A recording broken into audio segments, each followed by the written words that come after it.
Eh bien, salut, donc Causal sur Internet, assez classique pour s'échauffer quand même. Ouais. Est-ce que tu peux nous dire en quoi consiste ton métier aujourd'hui chez Ankama? Alors, mon métier chez Ankama, c'est d'être le lead FX 2D. Les FX, c'est ce qu'on appelle les effets spéciaux, en fait. Donc, tout ce qui est des explosions, de la fumée, du feu, de la magie. Tout ce qui a en réalité besoin d'être animé et dessiné à la main. Et donc, c'est un travail qui est vraiment basé sur l'animation traditionnelle. Donc, c'est image par image. C'est une technique très longue et très traditionnelle, mais c'est ce qui nous permet aussi d'être au plus près du style graphique de la série. Donc en fait, tu interviens quand même vachement plus tard dans le processus. On t'envoie déjà quasiment des plans finis juste avant le compositing, si je comprends bien. C'est ça, en fait, j'interviens au moment où l'animation des personnages est finie, où les décors sont finis aussi. Donc j'ai vraiment une image quasi définitive. Là, je vais partir un peu sur ton travail que tu as posté par exemple sur la saison 4 de Wakfu, Ouais.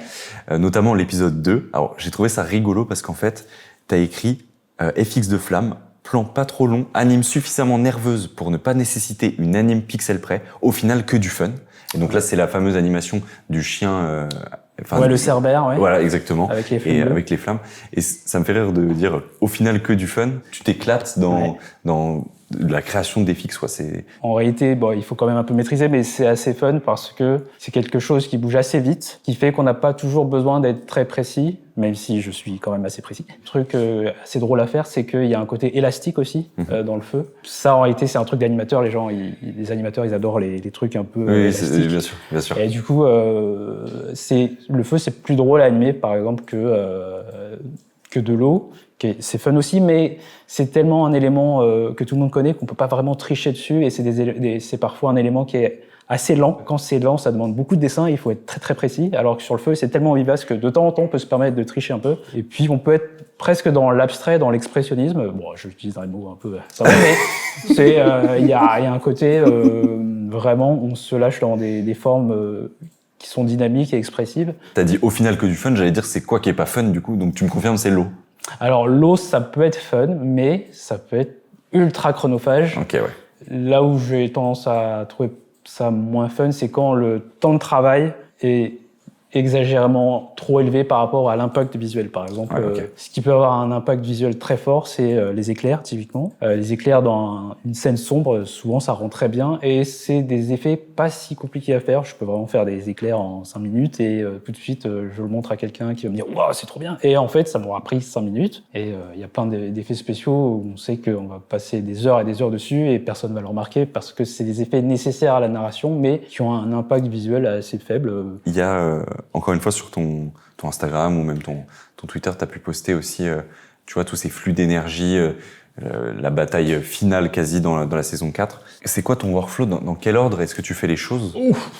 Est-ce que justement, t'as un petit peu ta manière à faire toi? Parce que là, c'est ouf à voir. Explique-nous un petit peu. Ce type d'effets spéciaux, c'est très codifié dans l'animation japonaise. Ça a même un nom, ça s'appelle Itano Circus. Okay. En fait, c'est un hommage à des séquences d'animation très connues dans une série qui s'appelle Gundam, une série basée sur les combats de robots dans l'espace. Ouais. Et il y a une scène emblématique avec des poursuites des robots qui se font poursuivre par des hordes de missiles. Et ça donne vraiment une espèce de scène chorégraphiée où le robot slalom entre les missiles. Et l'idée, c'est de donner l'impression du mouvement de la caméra uniquement par le déplacement des flux d'énergie ou des missiles ou que sais-je. Il faut déjà établir une espèce de chorégraphie que je peux placer de manière très croquis, très esquissée. Le chemin que ça va parcourir au final. C'est ça. Et puis au fur et à mesure que j'ai calé ma chorégraphie, c'est là que je vais commencer à mettre au propre. Mais le plus important et le plus dynamique dans ce genre de scène, c'est vraiment la chorégraphie. Et c'est mettre ses mains comme ça devant sa tête et dire « Oh, le missile, il passe là !» Ouais, d'accord.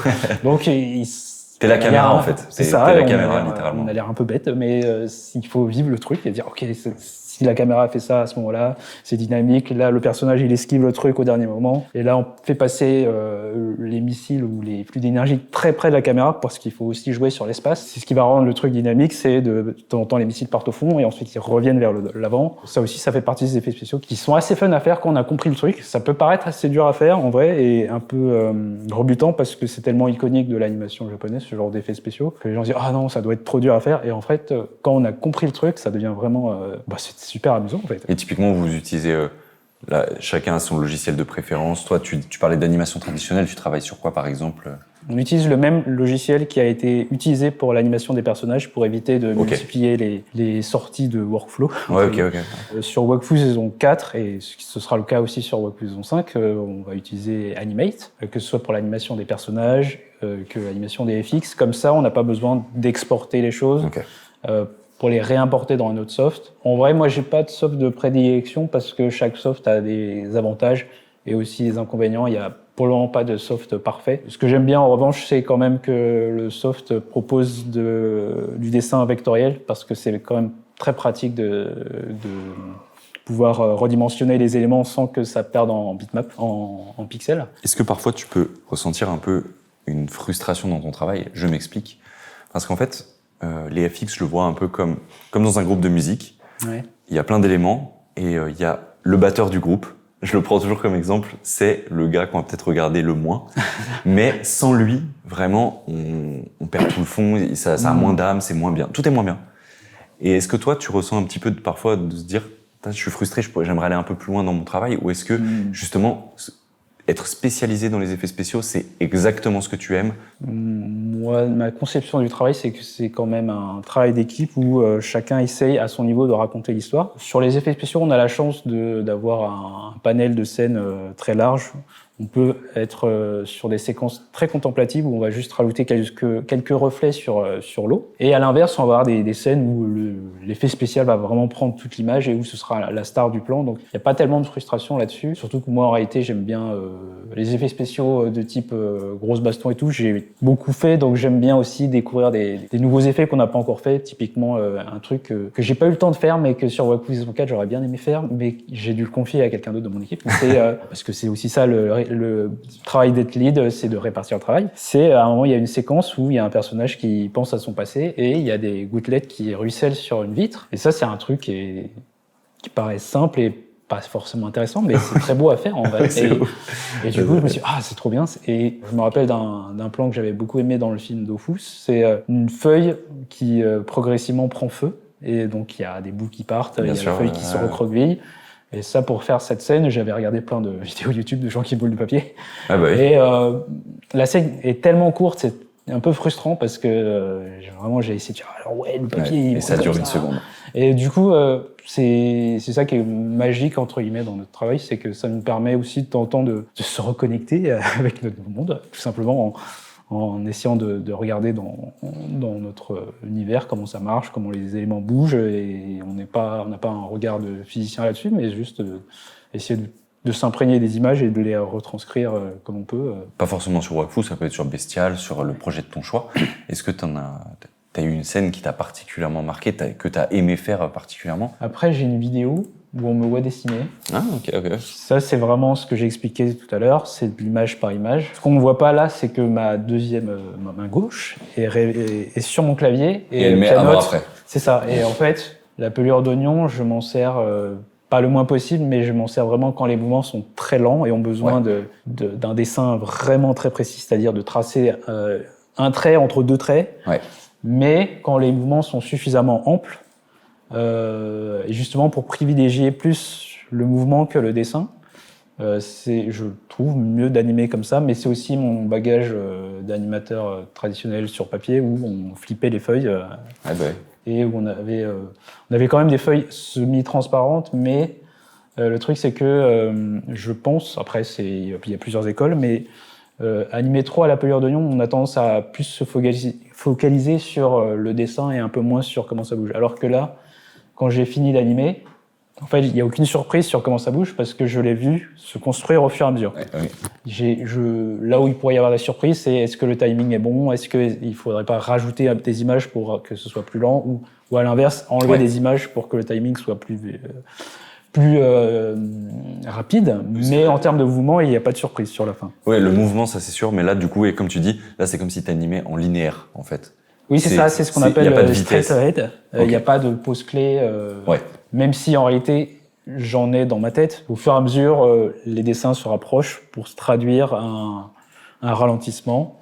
Et ça, c'est un truc, à force de faire, on sait qu'à partir de tel moment, il faut ralentir et donc resserrer les dessins. Et forcément, Et quand les dessins sont très serrés, c'est là qu'on aura besoin éventuellement de pelure d'oignon pour être précis, pour que les lignes vibrotent pas, pour que le dessin soit propre et fluide. Et donc, cette volonté de rester au traditionnel, c'est par rapport à la direction artistique globale, ou est-ce que aujourd'hui on pourrait pas se dire qu'on utilise un logiciel donc avec des interpolations et qu'on vient ajouter un peu, on va dire, faker cette espèce d'effet un peu animé traditionnel en baissant la framerate, en ajoutant un petit peu de turbulence pour rendre les traits.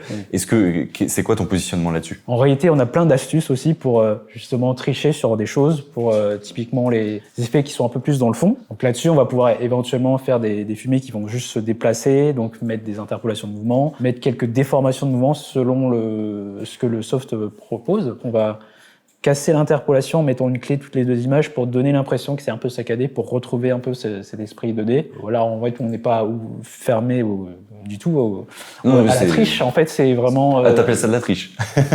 En fait, bon, on dit ça pour rigoler, mais bien sûr. En fait, c'est quand même un travail d'illusionniste dans le sens où souvent on va te donner l'impression qu'il y a 1 milliard de détails et que c'est forcément très compliqué à faire, mais qu'en réalité c'est pas si, c'est plus de l'astuce visuelle que de la... typiquement, je peux vous montrer un autre truc. Là, sur ces images, on voit une séquence de Princesse Dragon. Pour que ce genre de scène fonctionne, c'est pareil, il faut vraiment, c'est de l'ordre de la chorégraphie, c'est-à-dire que faut que je me dise, ok, il y a devant des pièces qui vont monter plus vite que d'autres, en arrière c'est plus lent, et puis il y en a une qui passe et puis ça déclenche une autre pièce. Mais tu vois, c'est marrant, on a vraiment deux logiques différentes, ou deux façons de travailler différentes. Moi, quand je vois cette scène, et si tu me demandais de la reproduire, là je vois des petits éléments en 3D. En fait, je vois un dessin en 2D, qu'ensuite j'extrude un tout petit peu pour qu'il y ait cet effet pièce. Et en fait, ensuite je mets un effet de particules qui fait qu'elles vont tourner sur elles-mêmes et s'envoler. Et toi, c'est vraiment ce truc à la main. Tu copies-colles aussi, tu l'as dit. Oui, c'est ça. Alors, justement, là, le tout premier plan où on voit plus de détails sur les pièces, c'est j'ai quand même triché en me prenant la face à plat, que j'ai un peu déformé selon l'animation de la pièce pour pouvoir donner justement cette impression de 3D. L'avantage quand même de le faire entre guillemets à la semi-main, parce que c'est quand même un peu... Il n'y a pas ce facteur aléatoire qui fait que parfois c'est trop synthétique. Il y a vraiment ce côté, c'est l'agencement qui fait que c'est beau en fait. Et d'ailleurs dans Wakfu saison 4, on a pas exactement le même genre de scène, mais on a une armée de néchromes qui ont envahi le royaume Sadida. Et forcément, là, il y avait plusieurs techniques. Il y avait justement du labo de particules, il y avait de temps en temps de l'anime 2D, il y avait des fois les deux pour mélanger, pour un peu tricher sur la technique, pour camoufler la particule et donner ce côté quand même fait main et agencé à la main. Là, sur ce plan, le fond, j'ai rajouté une masse qui donne l'impression vraiment qu'ils sont des milliers. C'est vrai. Et où... on a mis des détails, mais qui soient suffisamment épurés pour que ce soit pas trop désagréable à l'œil, et en même temps qui rappellent quand même, qui donnent la texture. Alors là, je crois qu'il y a les deux. Il y a les particules et les flèches. Donc on voit ce que j'ai rajouté ici pour et ce qui est devant, c'était de l'anime, je crois, je sais plus. Enfin voilà, du coup il faut absolument brouiller les pistes pour que les deux fusionnent et qu'on sente pas une technique plus que l'autre. Alors là, on est sur une séquence très graphique parce qu'on est dans une espèce d'introspection entre le personnage de Nora et son frère dragon, et ils se parlent un peu mentalement. On savait que ça allait être une séquence graphique, mais il n'y avait pas de direction artistique posée. Et là, pour le coup, il n'y avait pas d'animation de perso qui était définie, j'ai vraiment tout fait. Là, ça fait partie aussi du travail de créa qu'on peut avoir, c'est ce genre de séquence où on peut un peu, entre guillemets, se faire plaisir. Au final, là, t'es dans de l'animation de personnages abstraits, au final, plutôt que dans de l'effet spécial, à la limite. Donc là, c'est la création de l'île de la déesse Ediatrope dans le royaume Sadida. Et donc, pour le coup, là, on est un peu dans une espèce de mélange entre du décor animé et du FX, donc il fallait... voilà, c'est une séquence. Là, il faut communiquer quoi, avec celui qui fait le décor. Ouais, c'est ça. Il y a un côté. Qu'est-ce qu'on peut séparer au décor, qu'est-ce qu'on peut, quel est le rendu qu'on peut avoir au décor qui puisse être pas trop compliqué pour qu'on puisse l'animer nous et que ça soit pas trop différent du décor définitif. Et du coup, c'est assez long à faire parce qu'il y a finalement, il faut mettre beaucoup de détails, mais Et puis il y a aussi pas mal de trucs, mais c'est très beau. Mais c'est des séquences qui sont intéressantes à faire. Super cool. Ça évoque un peu notre rêve, c'était forcément la séquence connue dans Totoro où les arbres grandissent. Ah oui, ok. Ouais. Forcément, on a essayé de faire autre chose pour que ce soit pas trop pareil. Mais je suis content d'avoir vu tout ça parce que c'est bien plus que de la poussière, des flammes et de l'eau. Il y a vraiment beaucoup de choses qu'on ignore et donc je suis trop content que tu nous aies montré tout ça, c'est trop bien. Merci à toi. Merci à toi. C'était trop bien. Merci. Merci beaucoup.